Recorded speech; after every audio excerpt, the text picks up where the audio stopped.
2026 சட்டமன்ற தேர்தலில் வெற்றி பெறப்போவது யார்? அதிமுக திமுகவுக்கு ஓட்டுச்சாவடி முகவர்கள் அளித்த புள்ளி விவரம். கடும் பதற்றத்தில் மு.க. ஸ்டாலின், எடப்பாடி. வணக்கம் நண்பர்களே. 2026 சட்டமன்ற தேர்தல் முடிவடைந்துள்ள நிலையில் மே 4ஆம் தேதி முடிவுகள் அறிவிக்கப்படும் என்று தெரிவிக்கப்பட்டுள்ளது.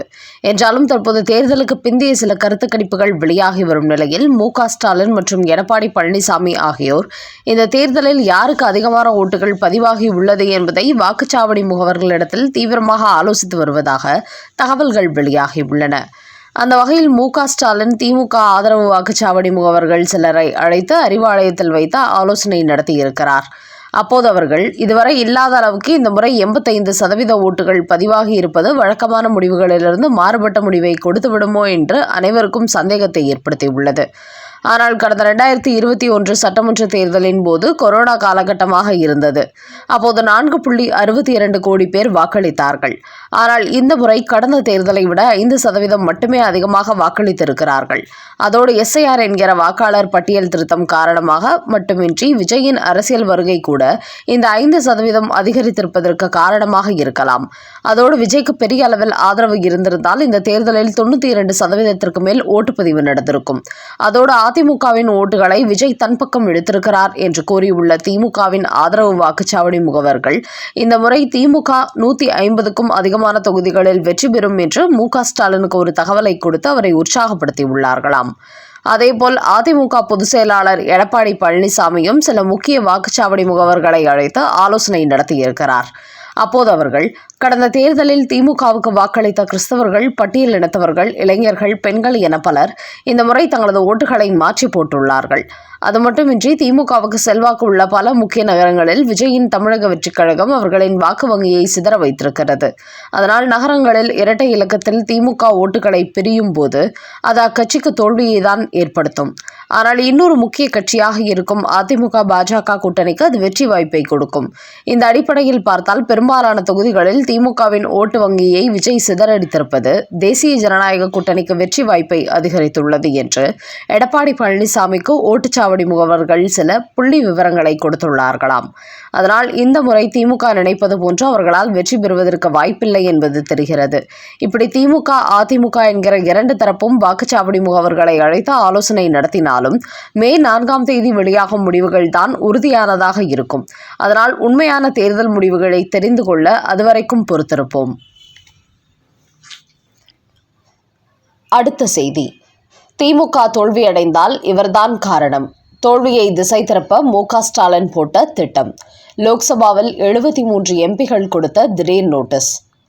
2026 சட்டமன்ற தேர்தல் திமுகவுக்கு வெற்றியை கொடுக்குமா இல்லை தோல்வியை கொடுக்குமா என்கிற மிகப்பெரிய மனபீதியில் தற்போது மு.க. ஸ்டாலின் இருந்து வருகிறார். என்றாலும் தேர்தலுக்கு முன்பு வரை 200 தொகுதிகளில் வெற்றி பெறுவோம் என்று கூறிய ஸ்டாலின் இப்போது அதை 150ஆக குறைத்திருக்கிறார். இந்த நேரத்தில் சட்டமன்ற தேர்தல் திமுகவுக்கு தோல்வியை கொடுப்பதற்கான வாய்ப்பு அதிகரித்திருப்பதால் இப்போதிலிருந்தே தங்களது தோல்வியை தேர்தல் ஆணையத்தின் மீது திருப்பிவிட மு.க. ஸ்டாலின் தயாராகிவிட்டார்.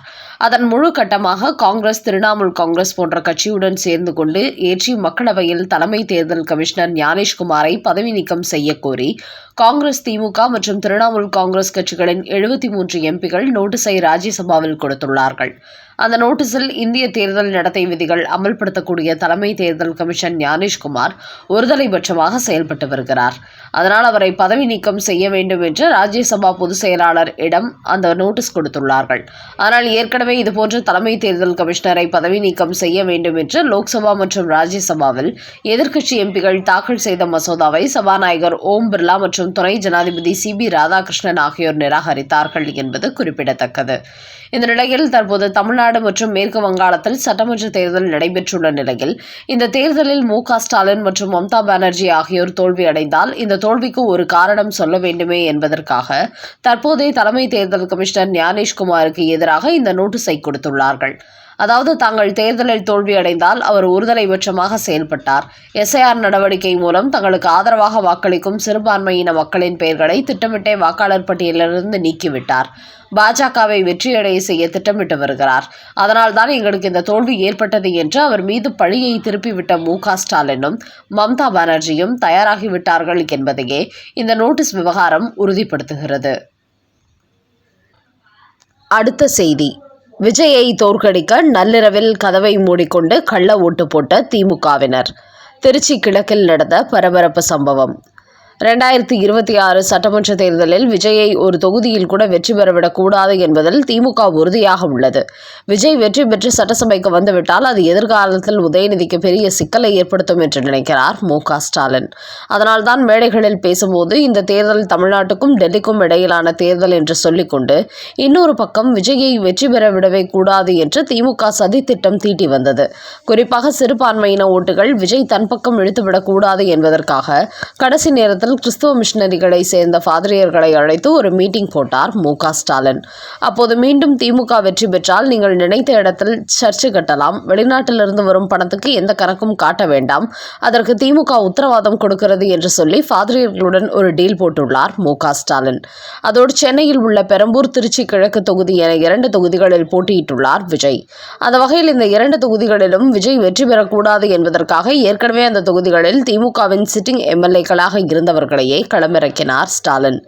அது மட்டுமின்றி பெரும்பாலும் பிரச்சாரத்தில் ஈடுபடாத தனது மருமகன் சபரீசனையும் இந்த முறை விஜய் போட்டியிடும் 2 தொகுதிகளிலும் களமிறங்கினார். இந்த நிலையில்தான் திருச்சி கிழக்கு தொகுதி உட்பட மதுரம் வாக்குச்சாவடியில் பதிவான எந்திரங்களை இரவு 1 மணிக்கு பிறகும் கூட ஸ்ட்ராங் ரூமுக்கு கொண்டு செல்லவில்லையாம். இதனால் சந்தேகமடைந்த தமிழக வெற்றிக் கழகத்தின் நிர்வாகிகள் நள்ளிரவு நேரம் வரை வாக்கு இயந்திரத்தை எடுத்துச் செல்லாமல் வாக்குச்சாவடியிலேயே வைத்திருப்பது ஏன் என்று அங்கு பாதுகாப்புக்கு நின்ற போலீசாரிடத்தில் வாக்குவாதம் செய்துள்ளார்கள். அதோடு அரை கதவை மூடிக்கொண்டு திமுகவினர் கள்ள ஓட்டு போடுவதையே சில தமிழக கட்சி கழகத்தினர் மொபைலில் வீடியோ எடுத்து அதை வெளியில் இருப்பவர்களுக்கு பகிர்ந்துள்ளார்கள். இதன் காரணமாக ஆங்காங்கே நின்ற தமிழக வெற்றிக் கழகத்தினர் அனைவரும் அங்கு ஒன்று கூடி பெரும் சலசலப்பில் ஈடுபட்டார்கள். குறிப்பாக விஜயை தோற்கடிக்க வேண்டும் என்பதற்காகவே திமுக இதுபோன்று வாக்குச்சாவடி ஊழியர்கள் மட்டுமின்றி காவல்துறையினரையும் தங்கள் கட்டுப்பாட்டுக்கு வைத்துக் கொண்டு கள்ள ஓட்டு போடும் வேலைகளை செய்கிறார்கள் என்று திருச்சி பகுதியில் பெரும் பரபரப்பு நிலவி கொண்டிருக்கிறது. அந்த அளவுக்கு திமுகவை பொறுத்தவரை ஒவ்வொரு தேர்தலின் போதும் தாங்கள் கள்ள ஓட்டு போடும் அனைத்து போலி ஓட்டுகளை இந்த முறை எஸ்ஐஆர் நடவடிக்கையில் அப்புறப்படுத்திவிட்டதால் இப்போது நேரடியாகவே கதவை மூடிக்கொண்டு கள்ள ஓட்டு போடுவதில் தீவிரம் காட்ட தொடங்கிவிட்டார்கள். அதற்கு வாக்குச்சாவடி ஊழியர்களையும் விலை கொடுத்து வாங்கிவிட்டவர்கள் காவல்துறையையும் தங்களது கட்டுப்பாட்டுக்கு வைத்திருப்பதால் நேற்று முன்தினம் திருச்சி கிழக்கு தொகுதியில் இதுபோன்று ஒரு ஜனநாயக விரோத செயல் நடைபெற்றுள்ளது.